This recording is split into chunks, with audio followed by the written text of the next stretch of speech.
The blood on Commander Idris Vasquez's face had dried into a dark mask by the time they dragged him through the corridors of the Kelthari flagship Ashenvale.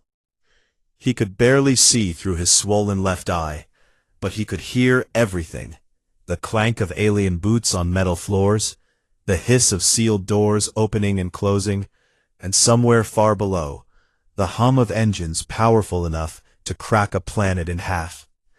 His squad was dead, all 4 of them gone in less than 6 minutes when the Kelthari ambush tore their stealth shuttle apart near the border nebula, and Idris had watched each of them die. Reeves first, then Cho, then Okafor, and finally little Danica Park, who was only 23 and had joined the reconnaissance corps because she wanted to see new stars. Now Idris was the only human on a ship carrying 12,000 Kelthari warriors, and he was being taken to meet the one among them that every species in the galaxy feared above all others: Torvon the Undying. The guards threw him onto a cold floor in a massive circular chamber, and Idris rolled twice before coming to rest on his back, staring up at a ceiling so high it disappeared into shadow, and for a moment he thought he was looking at a sky without stars. Then Torvon spoke, and the sound of his voice made the floor vibrate beneath Idris's broken ribs. "Stand the creature up." 2 guards pulled Idris to his feet, and he got his first real look at the legend. Torvon was enormous, nearly 9 feet tall, with a body covered in layered exoskeletal plates the color of burnt iron, and every plate was carved with tiny symbols that Idris recognized from intelligence briefings as kill marks, each one representing not a single death, but an entire civilization that had ended at his command. There were 40 of them. 40 species across 3,000 years of life, each one studied and judged, and ultimately erased from the galaxy by the creature standing before him, and Torvon carried their memory on his body like a walking graveyard. His eyes were the worst part, 4 of them arranged in a diamond pattern on his angular face, each one a deep amber color that seemed to glow from within, and when they focused on Idris, there was no hatred in them, no cruelty, no rage. There was only patience, and that was far more terrifying. "You are the last of the captured ones," Torvon said, and his voice was low and measured, like a teacher addressing a student who had arrived late to class. "The others from your vessel died during collection, which I regret, as I prefer to speak with more than one representative when I begin my work."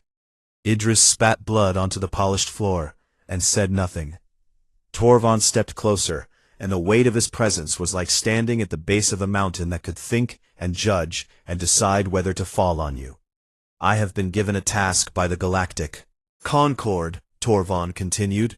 "Your species, humanity, has been classified as anomalous and dangerous, and the Concord has authorized final action, which means extinction, which means I am here to end your kind as I have ended 40 others before you." Idris felt the words hit him like physical blows, but he forced himself to stay standing, because if he was going to die as the last voice of the human race, he was not going to do it on his knees. "But I am not a butcher," Torvon said, and he turned away from Idris to walk slowly around the circular chamber, his massive clawed feet clicking on the floor with each step. "I have never been a butcher, though I am sure your intelligence files describe me as one, and I understand why they would, given what I have done." He stopped and looked back at Idris with those 4 glowing eyes. "I follow a code that is older than your species' ability to make fire, Commander, and the code demands that before I destroy a people, I must first understand them, not their weapons, not their territory, not their military capacity, but their truth, the thing at the center of what they are." Idris finally spoke, and his voice came out rough and broken. "And what happens when you find it?" "That depends on what it is," Torvon said. "If the truth is worthy, then the species is granted a warrior's extinction, swift and honored and remembered. And if it is not worthy, then the species is unmade completely, erased from all record, as though they never existed at all." Sounds like you have already made up your mind about us, Idris said. Torvald tilted his massive head to one side and studied the bleeding human in front of him with what might have been curiosity, or might have been something older and sadder. I have made up my mind about no one until the rite is complete, he said. That is the point of the rite. The rite, Idris repeated. The rite of unmaking, Torvald said. He gestured with one enormous arm to the circular walls of the chamber, and Idris noticed for the first time that the walls were lined with hundreds of crystalline nodes that pulsed with a faint blue light. 5 trials, Commander. 5 questions that will be answered not by your words, but by your mind, your memories, and the memories of your species that live inside you, whether you know it or not. Psionic amplifiers, Idris said, recognizing the technology from classified briefings. Yes, Torvald said, they will open your mind and project what they find, and you will not be able to lie or hide or perform, and I will see humanity as it truly is, not as it wishes to be seen. Idris looked at the crystalline nodes and felt a cold fear settle in his stomach, because he knew that the things inside his head were not all noble or beautiful. There was grief in there, and rage, and guilt, and the screaming faces of his dead squad, and 1,000 other human horrors stretching back through centuries of blood. But there was also something else, something he could not quite name, and he held on to it the way a drowning man holds on to a piece of broken wood. What if I refuse? He asked. Then I proceed with the extinction without the rite, Torvald said simply, and your species will be erased from record, which means no one in the galaxy will ever know you existed, and in 1,000 years, it will be as though humanity was never born. Idris closed his eyes. He thought about Reeves and Cho and Okafor, and little Danica Park who had wanted to see new stars. And he thought about Earth, blue and green and impossibly fragile, spinning in the dark, like a promise someone had made a very long time ago. And he thought about every human being alive at this moment, 8 billion across dozens of worlds, going about their lives without knowing that their entire existence now rested on the broken shoulders of one bleeding man in an alien arena. He opened his eyes. Ask your questions, he said. Something shifted in Torvald's expression, not surprise exactly, but a kind of recognition, as though Idris had done something that matched a pattern the old warrior had seen before, but not in a very long time. Very well, Torvald said, and he raised one hand, and the crystalline nodes flared to life, and the chamber filled with a blue light so bright that Idris had to shield his eyes, and when he lowered his hand, the light had settled into a swirling field of energy that surrounded them both like a living fog. Torvald's voice echoed through the chamber as he asked the first question. What do humans do when they are alone and no one is watching?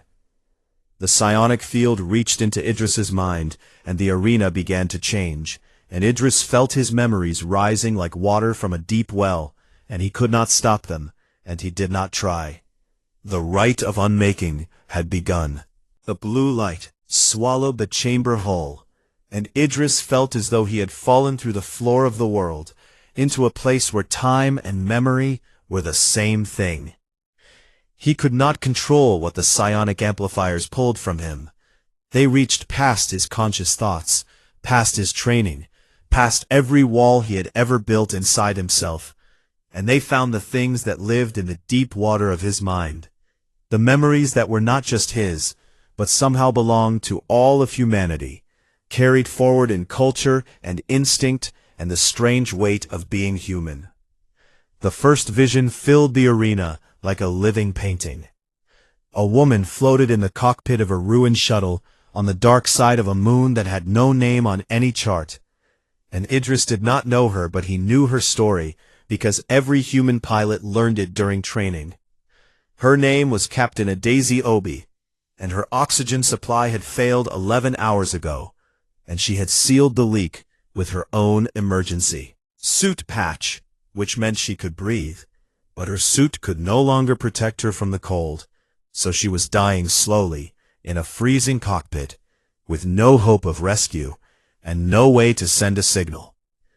Torvan and his senior warriors watched from their observation platforms as the memory played out in perfect detail, and they expected what every other species had shown in moments like this: fear, prayer, madness, collapse. But Captain Obi was not praying. She had pulled out a jagged piece of hull metal, and she was scratching something into the console panel, with hands that were blue and shaking from the cold. And the amplifiers zoomed in close enough to read what she was writing, and it was not a farewell message or a cry for help. It was a star chart. She had noticed during her crash approach that the navigational beacons near this moon were miscalibrated by a fraction of a degree, just enough to pull passing ships off course and into the same gravity well that had caught her.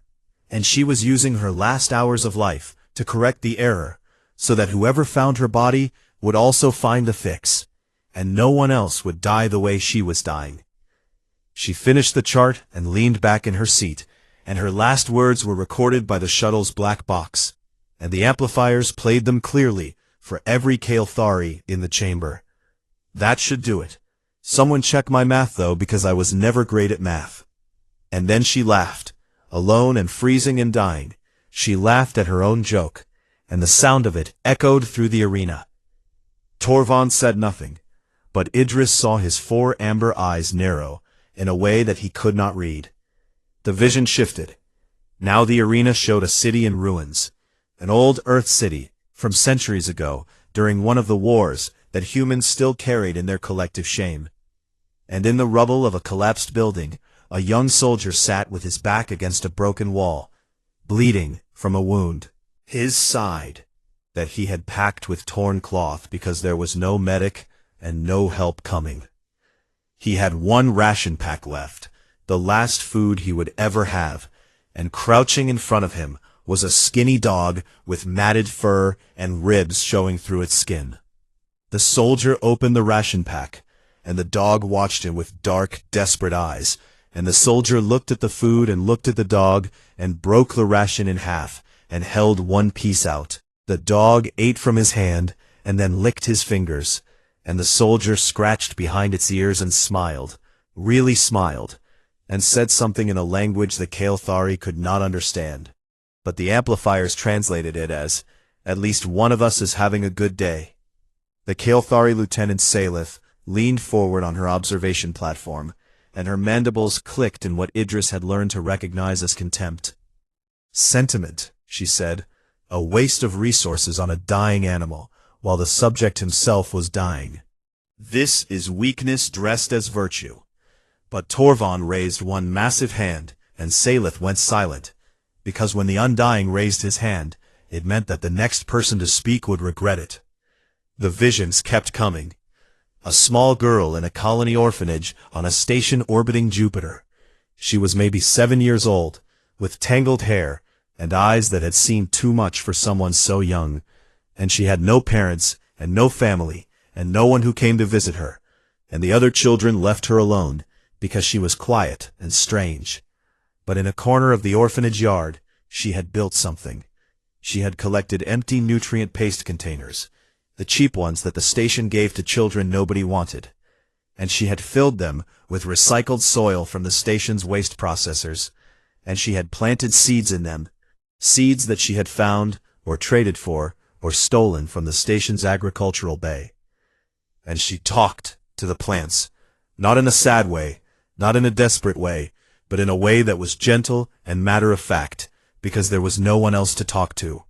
And the days passed, and the plants grew, and though her hands were small and her heart was young, she knew that she was tending something precious, something fragile, something alive, in a broken way, but in the easy, natural voice of someone talking to a friend, telling them about her day, asking them if they were thirsty, promising them that she would take care of them. And when one of the seedlings finally broke through the soil, she clapped her hands and whispered, "I knew you could do it." She was alone in every way that a person could be alone, and she had built a garden and made herself a family out of dirt and seeds and stubbornness. Torvan was very still. Then the amplifiers found Idris's own memory, and he flinched, because he had not wanted this one to be shown. But the machines did not care what he wanted. Survival training 6 years ago. 60 days alone in the frozen wastes of Titan's northern plateau. No communication, no support, temperatures that could kill in minutes if his suit failed. Every trainee was given a blank journal to record observations and survival data, and Idris had used his, but not for data. It with jokes. Bad jokes. Terrible jokes. The kind of jokes that made people groan and throw things at you. Puns and riddles and stupid observations about the ice that went on for page after page in his cramped handwriting. And on the first page he had written a note that said, "If I die out here and someone finds this, I hope at least one of these makes you laugh. And if none of them do, then I apologize, and also you have no sense of humor." The Kalethari warriors watched the memory play out, and the chamber was silent except for the hum of the amplifiers, and Idris stood in the center of it all, with his face burning, because these were the most private and most human parts of him, and they were being shown to the creatures who wanted to destroy his species. But he did not look away. Torvon finally moved, stepping down from his observation platform to stand on the arena floor, and his enormous shadow fell over Idris as he spoke. "I have conducted the trial of solitude for 40 species," he said, and his voice was different now, still deep and measured, but with something underneath it that had not been there before, something that sounded almost like confusion. "I have seen what the Rethari did when alone. They prayed to their gods until their minds broke. And I have seen what the Voss did. They screamed and clawed at themselves in panic. And I have seen what the Dranathi did. They sat in perfect stillness and waited for death with empty eyes."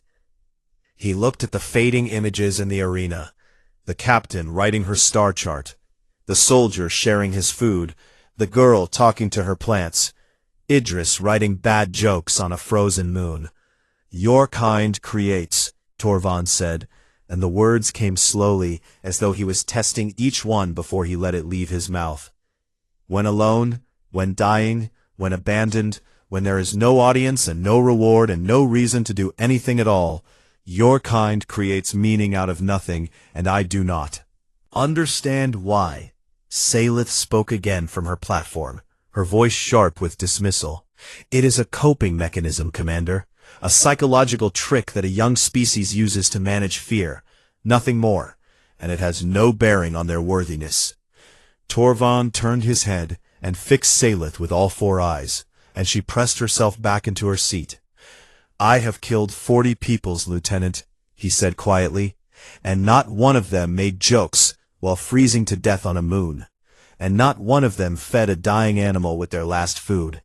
And not one of them built a garden in a place where no garden had any right to grow." He turned back to Idris. "This trial is complete." He raised his hand and the amplifiers dimmed, and the visions faded, and the chamber returned to its cold, dark reality. And Torvon stood in the silence for a long time, before he spoke the words that began the second trial. "What do humans do when they have already lost?" The blue light surged again, and Idris felt his mind open like a door blown off its hinges. And the memories rose, and the arena filled with the sound of human defiance, echoing across centuries of defeat. Torvon watched, and his ancient hands, hands that had signed the death warrants of entire worlds, were not steady. The second trial hit harder than the first, because the amplifiers were no longer just skimming the surface of Idris's mind. They had sunk their hooks deep into the place where human memory lived, not as individual experience, but as something collective, something inherited, something that passed from generation to generation, like a scar that never fully healed, but taught the body how to survive the next wound. The arena filled with fire. Torvon stood at the edge of the projected memories and watched as a city burned. Not a human colony in space, but an old city on Earth, ancient by human standards. and the amplifiers identified it as a place that had been destroyed by a weapon so terrible that the humans who built it spent the rest of their history being haunted by what they had done. The city was gone in a flash of light and heat, and for a moment the arena was filled with nothing but white silence, and Torvald thought, this is where the despair begins. This is where the species shows what it truly does when it has been broken beyond repair. But the vision did not end with the destruction. It moved forward in time, and the ruined city began to change, slowly at first, then faster, like a wound closing in accelerated motion, and where there had been ash and rubble, there were now buildings rising, and trees growing, and children playing in parks built on ground that had once been poisoned. And the city that had been destroyed by war had rebuilt itself, not as a fortress, but as a monument to peace. And its people had decided that the best response to annihilation was to become a place that stood against annihilation forever. Torvald watched the transformation with his 4 amber eyes and said nothing. The visions kept coming, faster now, each one a story of catastrophe followed by something that should have been impossible. An earthquake that swallowed a coastal city and killed hundreds of thousands, and the humans who survived did not abandon the ruins. They studied the earthquake and learned from it, and built new structures that could bend without breaking. And within a generation, the new city was stronger than the old one had ever been. A plague that swept across continents and killed so many that the survivors had to stack the dead in mass graves. And the humans who lived through it did not surrender to despair. They studied the disease and built hospitals and invented medicines and created systems of care that saved millions of lives in the centuries that followed. And the plague that nearly ended them became the foundation of their healing arts. A famine that starved entire regions and drove people to madness and violence. And the humans who endured it did not simply wait for it to end. They developed new ways to grow food and share resources. And they wrote laws that tried to make sure no one would starve again. And they failed sometimes, and the famines came back. But each time, the humans learned more, and fought harder, and absolutely refused to accept that hunger was a permanent condition of existence. Torvald turned to look at Idris, who stood in the center of the arena, with the blue light of the amplifiers playing across his bruised and bloody face. "Your kind suffers greatly," Torvald said. "Yes," Idris said. "And yet in these memories I see no species-wide despair, no collapse of will, no acceptance of the end." "No," Idris said. "Why not?" Idris was quiet for a moment, and then he said, "Because we do not know how." The arena shifted again, and now the visions were military. Battles fought in the cold vacuum of space, and the amplifiers pulled from the deep well of human collective memory, a moment that every human alive knew by heart, even if they had never served a day in uniform. The Battle of Proxima Relay. Idris felt his chest tighten as the memory took shape around them, because this was the one that every human child learned about in school, the one that officers whispered about in the quiet hours before combat, the one that had become something more than history. It had become a covenant. The Kalethari would have recognized the tactical situation immediately. A human fleet of 14 ships facing a hostile armada of over 500, guarding the only jump point through which a civilian evacuation transport carrying 60,000 women and children and elderly could escape to safety. The math was simple and brutal. 14 ships could not defeat 500, and everyone on both sides knew it, and the human fleet commander Admiral Kira Chen knew it better than anyone, because she had run the numbers 3 times, and each time the answer was the same. They could not win. But the evacuation transport needed 12 minutes to spin up its jump drive, and the hostile fleet was 9 minutes away, and that meant the human ships needed to hold the line for 12 minutes against impossible odds. And Admiral Chen did not hesitate, not even for 1 second. She opened a channel to her fleet and said, "All ships forward. We hold for 12 minutes and not 1 second less." The arena erupted with the battle. 14 human ships charging directly into the teeth of 500 enemy vessels. And the Kelthari warriors watching from outside the projection could see the tactical displays. And they could see that the humans knew exactly what they were doing, and exactly what it would cost. Ship after ship was torn apart. The destroyer Relentless went first, then the frigates Compass and Homeward, then the cruiser Defiant, which broke in half and kept firing from both pieces until its reactors went dark. And as each ship died, its crew broadcast a final message, and the amplifiers played every single one of them, and Torvald listened to human voices speaking their last words in the middle of a battle they could not win.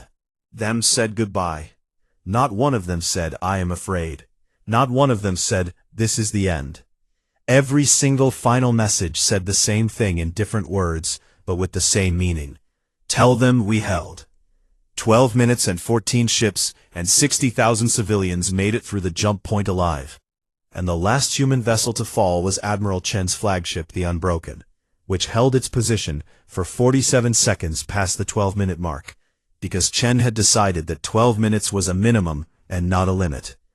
The vision faded, and the arena was quiet, and Idris realized that his face was wet, and he did not bother to wipe the tears away, because some things deserve tears, and this was one of them. Then the amplifiers found his most recent memory, the one that was only hours old, and still raw and bleeding in his mind. His squad, Reeves, Cho, Okafor, and Danica Park, dying one by one as the Kelthari ambush tore their shuttle apart, and Idris could feel the memory like a knife in his chest as it played out in merciless detail. Reeves was hit first, a plasma bolt through the cockpit canopy that killed him before he could even shout, and Cho took a piece of shrapnel through her visor and fell without a sound, and Okafor held the rear hatch alone for 90 seconds before a blast took both his legs and he bled out in Idris's arms, saying, "Get the data home, Commander. Get it home." And Danica, 23 years old, barely out of training, sealed herself in the engine compartment and manually overloaded the shuttle's secondary reactor to create a burst of interference that masked Idris's life sign from the Kelthari scanners long enough for him to survive. And the last thing she said over the comm was, "I always wanted to see new stars, Commander. And I did. I really did." And Idris's first thought after watching all 4 of them die, his immediate, involuntary, irrational first thought, before the grease and the rage and the guilt, was, "I need to make sure their families know they were brave." Not vengeance, not despair, not surrender, just a simple human need to make sure that the people who loved them would know that they did not die afraid. The arena fell silent. Salith had not spoken since Torvald silenced her in the first trial, but now she was gripping the railing of her observation platform so tightly that the metal was bending under her claws, and Idris could not tell if the expression on her alien face was anger or something else entirely. Torvald spoke, and his voice was very quiet. "You do not process defeat," he said, and the words came slowly, as though he was pulling them from somewhere deep inside himself. "You metabolize it. You take the worst thing that can happen, and you break it down, and you turn it into fuel, and you use it to build something that did not exist before the defeat happened." Ancient warrior with blood in his eyes, and answered with the only truth he had. "We do not have a choice. We are not old enough to know how to quit." Torvald was still for a long time. Then he turned to the remaining warriors on the observation platforms, and his voice carried the weight of 3,000 years of authority. "Clear the chamber. All non-essential personnel will leave immediately. I will conduct the remaining trials alone." Salith stood up sharply. "Commander Torvald, the protocol requires—" "I wrote the protocol, Lieutenant," Torvald said, without looking at her, "and I am telling you to leave." They left. And when the chamber was empty except for the ancient alien warrior and the bleeding human officer, Torvald sat down on the arena floor. something Idris suspected he had not done in centuries. And he looked at Idris, not as a judge or an executor, but as something much more dangerous. He looked at him as someone who was beginning to question everything he had ever done. They were alone now, the ancient destroyer of worlds, and the bleeding human who carried the weight of his entire species on his broken shoulders. And the arena felt different without the audience, smaller and more honest, like a room where two people could finally stop performing and just speak. Torvan activated the amplifiers again, but this time he did it slowly, almost carefully, as though he was no longer trying to tear open Idris's mind, but was instead asking permission to enter. "The third question," Torvan said, and his voice was quieter than before, stripped of the ceremonial formality that had carried the first two trials. "What do humans do when they have power over the helpless?" The blue light surged, and Idris felt the amplifiers reach into him again, and he braced himself, because he knew what was coming. He knew that this question would not produce only noble memories, and he was right. The arena filled with darkness first, chains and whips, and the screaming of human beings owned by other human beings, and the vision was so raw and so terrible that Idris dropped to one knee as the weight of it hit him. Centuries of slavery projected in a cascade of images so brutal that even Torvan, who had seen the death of 40 civilizations, went very still. Then came the other horrors. Wars of extermination where humans had tried to erase other humans from existence based on the color of their skin, or the name of their god, or the place they were born. And Idris felt the shame of it like acid in his veins, because these were his people, and this was their history, and there was no hiding from it. Forests burned to ash, oceans poisoned, entire species of animals driven to extinction by carelessness and greed. And the amplifiers showed it all without mercy, because the machines did not care about pride or dignity. They only cared about truth. Torvan watched, and Idris could see the old warrior's expression shift into something that looked like grim confirmation, as though this was the part he had been expecting, the part where humanity revealed itself to be no different from the 40 species that had come before. But the visions did not stop there. The amplifiers kept pulling, and the memories kept coming, and now they showed something else, something that followed the darkness like dawn following a long and terrible night. A courtroom on old Earth, where human judges sat behind a high bench and condemned other humans for crimes against humanity. And the condemned were not enemy soldiers, but their own leaders, their own generals, their own people. And the judges said these words: "There are acts so terrible that civilization itself demands they be punished, and no order from above can excuse the one who carries them out." Humans judging humans for being cruel to other humans, and writing the judgment down, and teaching it to their children, and saying, "Never again," leaned forward. The visions shifted to a colony world 300 light-years from Earth, a young planet with red soil and thin air, where human settlers had been digging the foundations for their first permanent buildings when the survey team found something in the caves beneath the construction site. Life. Not intelligent life, not yet, but something that was clearly alive and clearly complex. Small, eyeless creatures that moved in patterns that suggested the earliest stirrings of social behavior. And the creatures were living in exactly the spot where the colony's main power plant was supposed to be built. The colony governor was a woman named Priya Sharma, and she had 7,000 settlers depending on her, and a construction schedule that was already behind, and investors back on Earth who were threatening to pull funding if the colony did not meet its targets. She looked at the survey data, and she looked at the creatures, and she shut down the entire construction project. Not for a day, not for a week, but permanently in that location. And she moved the colony's footprint 6 kilometers north at enormous cost, because she said, and the amplifiers played her words clearly, "These things might be people someday, and I will not build our future on top of theirs." The investors pulled their funding, and the colony nearly failed, and Priya Sharma was removed from her position by people who called her a fool. But the creatures in the caves survived. And 200 years later, a xenobiologist confirmed that they had developed rudimentary tool use and were on the slow path towards sentience. Torvan's hands were resting on his knees, and Idris noticed that the old warrior's claws were retracted, something Kael'thari only did in moments of deep contemplation or when they were in the presence of something they did not wish to harm.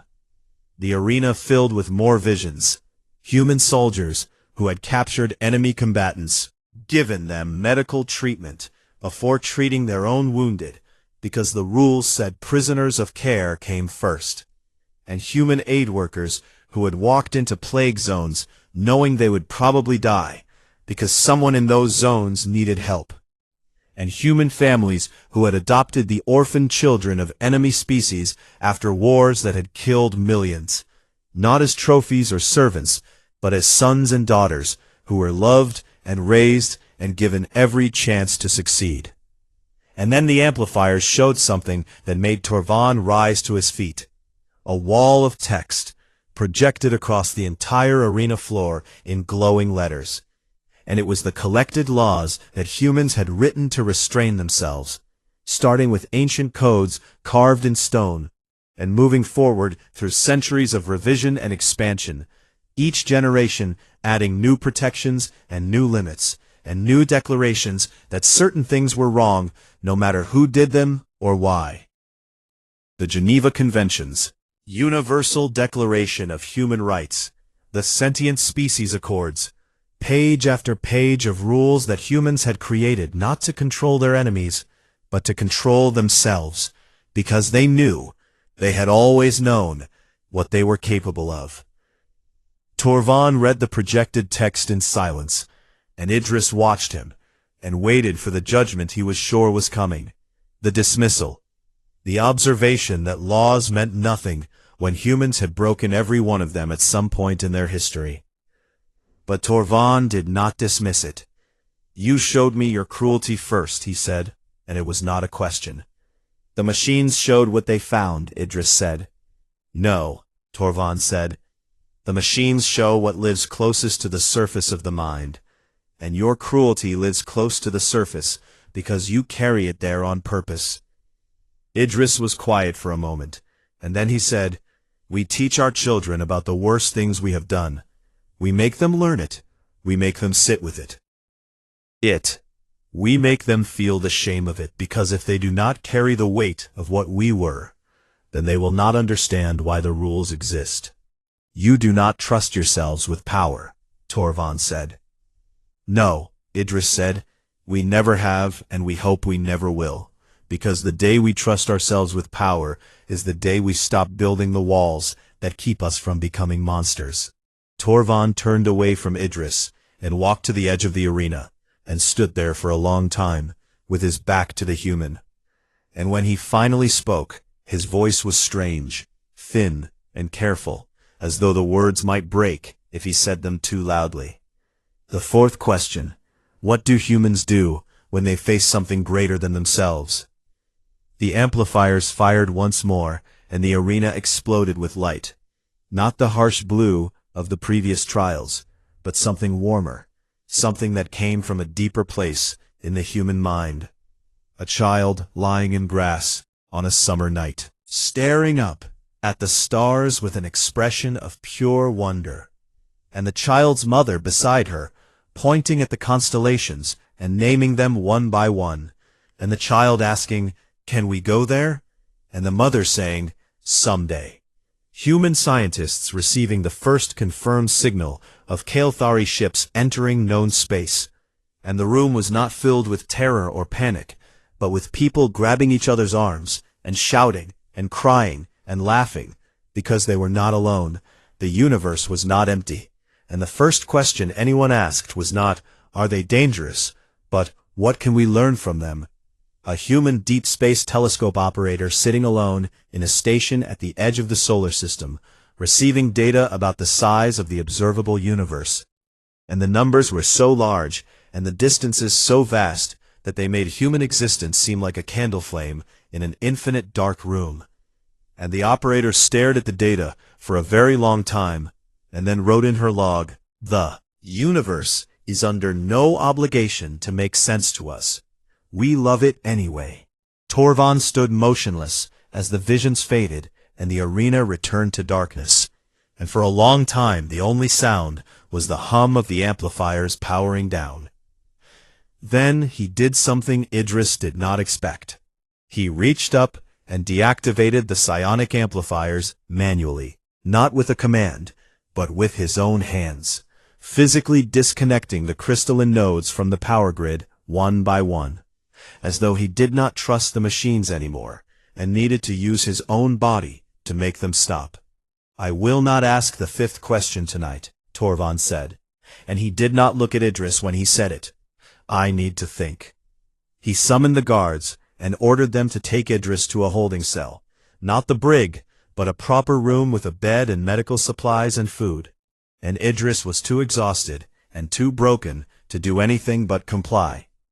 But as the guards led him away, Idris looked back and saw Torvald, standing alone in the dark arena, surrounded by the deactivated amplifiers, and the ancient warrior who had ended 40 civilizations was standing very still, with his head bowed and his enormous hands hanging at his sides. And later that night, alone in his quarters, Torvald pulled up the archived records of every species he had unmade, all 40 of them, their trials, their truths, their final moments before extinction, and he compared them to what he had seen in the mind of one bleeding human officer. None of them matched. Not one of the 40 had shown cruelty and mercy in the same breath. Not one had carried its own shame as a weapon against itself. Not one had looked at the infinite universe and responded with love instead of fear. Torvald sat in the dark for a long time, and his hands shook, and he realized with a cold and terrible clarity that this was what doubt felt like, and he had not felt it in 3,000 years. The morning cycle lights of the Ashen Veil activated at 600 hours, and Idris woke in the holding cell with every part of his body aching, and his mind feeling hollow and scraped clean, like a bowl that had been emptied of everything it ever held. The guards came for him without explanation, and they walked him through corridors that were quieter than before. And Idris noticed that the Kelthari crew members they passed would not look at him, not with hatred or contempt, but with something else, something that looked almost like uncertainty, as though they did not know what to do with a prisoner who had not been judged yet. The arena was different when he entered it. The crystalline amplifiers along the walls were dark and cold, and Torvald stood alone in the center of the chamber, with no guards and no observers and no ceremonial armor. He wore only a simple gray tunic that made him look less like the destroyer of civilizations and more like what he actually was, which was a very old man who had been awake all night, wrestling with something he could not defeat. "Commander Vasquez," Torvald said, and his voice was raw in a way that Idris had not heard before, as though the words were costing him something to say. "Torvald," Idris said. It was the first time he had addressed the Kelthari elder by name alone, without rank or title. And Torvald noticed, and his 4 amber eyes flickered with something that might have been gratitude. "The fleet is in position," Torvald said, and the words hit Idris like a fist in the stomach. "We are currently holding station above your outermost colony world, New Valencia, and the extermination fleet of 900 vessels is awaiting my signal to begin the final action against your species." Idris felt his legs weaken, but he stayed standing because that was all he had left, the ability to stand. "The 5th trial," Torvald said, "the final question of the rite of unmaking." He paused and looked at the dark amplifiers lining the walls. "I will not activate the machines," he said. "I do not need them, and I do not trust them. Not because they are broken, but because what I have seen in your mind over these trials deserves something the machines cannot provide." He looked at Idris. "It deserves to be spoken by a human voice, in human words, without any machine to shape or filter or translate. Idris stared at the old warrior and understood what was being offered. Not mercy, not a trick, but something far more rare, which was respect from a being who had never had reason to give it to a younger species. The fifth question, Torvald said. What is your kind's truth? Speak it, and face your end. The arena was silent. Idris stood in the center of the chamber, and he thought about everything the amplifiers had pulled from him. The captain with her star chart, the soldier with his dog, the girl with her garden. The fleet at Proxima Relay. The laws written in shame. The scientists crying with joy at the discovery of alien life. The child staring at stars. He thought about Reeves and Cho and Okafor and Danica Park, who wanted to see new stars. And he thought about 8 billion human beings across dozens of worlds who were going about their lives at this very moment, not knowing that their existence hung on what one broken man said in the next few minutes. He opened his mouth, and for a terrible moment, nothing came out. Then he spoke, and his voice was steady and clear, and it did not shake. We are not the strongest species in the galaxy, he said. We know that. We have always known that. We met the Kael'thari and the Rathari and the Voss and 100 others, and every single one of them was older than us, stronger than us, more advanced than us, and we knew from the first day we stepped off our homeworld that we were children walking into a room full of giants. Took a breath. We are not the wisest. We make the same mistakes over and over. We hurt each other in ways that would make your 40 dead species weep. We build beautiful things, and then burn them down, and then stand in the ashes, wondering why we did it. He paused. We are not the most advanced, or the most enlightened, or the most disciplined, and every alien species we have ever met has looked at us and seen a young, chaotic, noisy, messy species that cannot seem to get out of its own way. He looked directly into Torvald's 4 amber eyes, and they are right. Silence.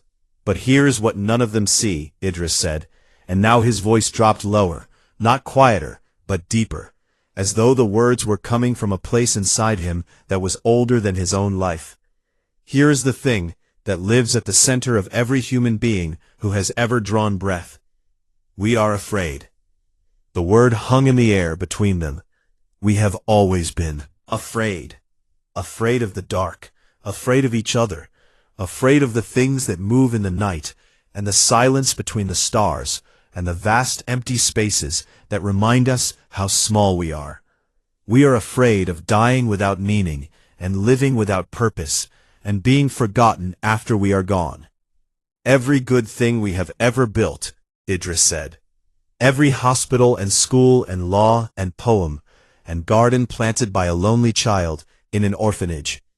We built it because we were afraid, because we looked at the universe, and the universe looked back at us with complete indifference, and we could not bear it, so we created meaning where there was none, and we made beauty where there was only void, and we loved each other with a desperate, furious intensity, because we knew, we have always known, that we are temporary and fragile and so very, very small.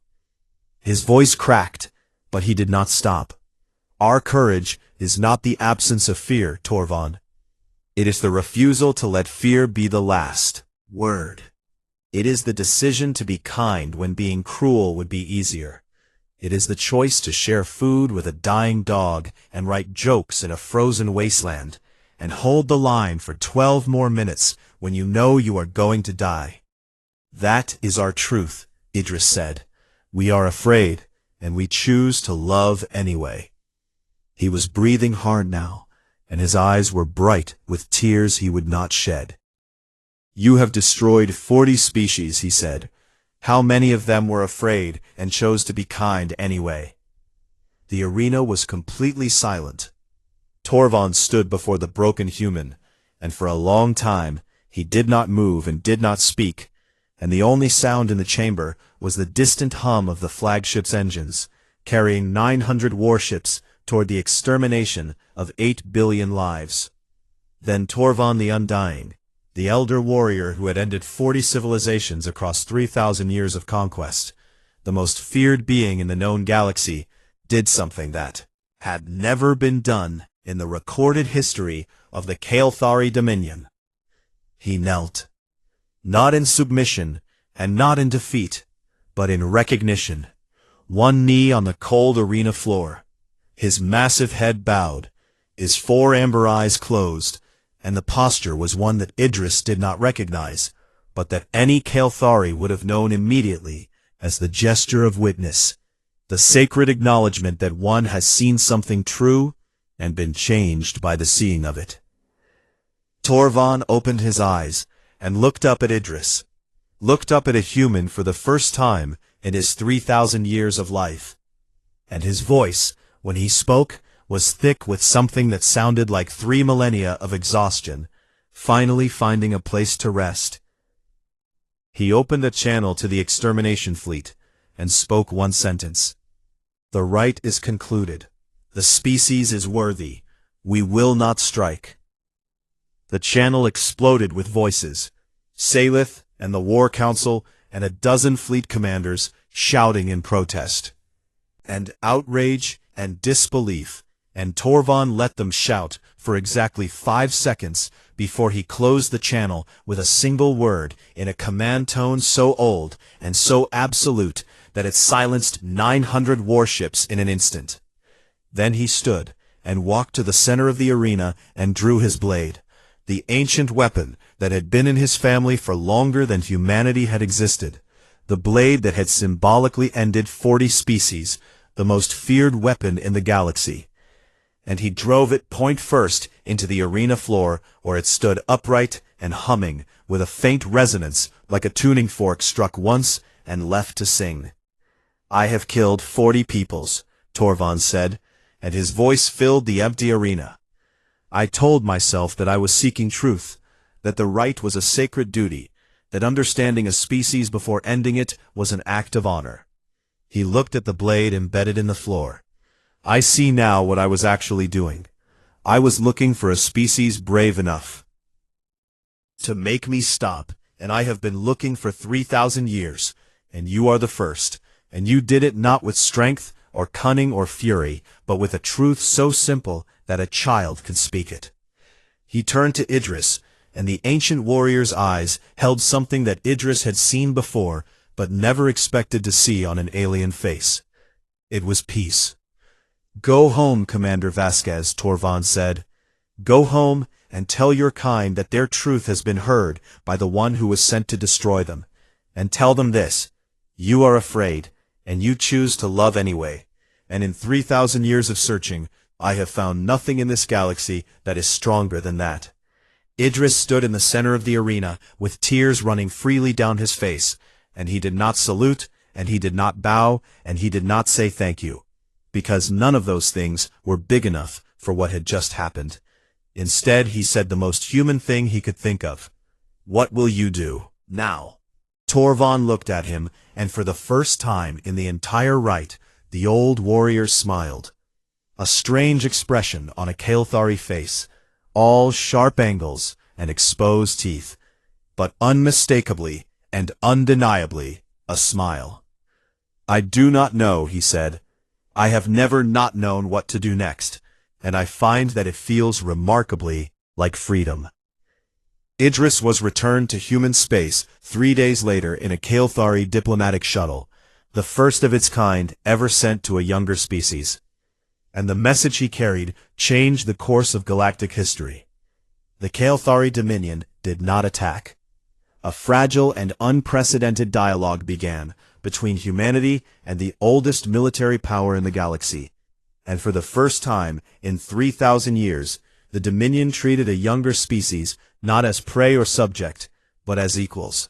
The Galactic Concord revoked its extermination order and opened formal relations with humanity, and the 41st mark on Torvald's armor, the one that would have represented the death of the human race, remained forever empty. Torvald retired from command 6 months later, the first Kael'thari elder warrior to voluntarily lay down the title of Undying, and the last confirmed report of his whereabouts came from a remote agricultural world on the edge of Kalthari space, where a tall, gray-skinned alien had purchased a small plot of land and was seen working in the soil every morning at dawn. He was planting a garden. He had never planted anything in his life, and he was not very good at it, and the local farmers thought he was strange. But every morning he knelt in the dirt and tended his small patch of green with hands that had once signed the death warrants of entire worlds. And when the first seedling broke through the soil, he sat back on his heels and looked at it for a long time. He did not know why it brought him peace, but he suspected the humans would.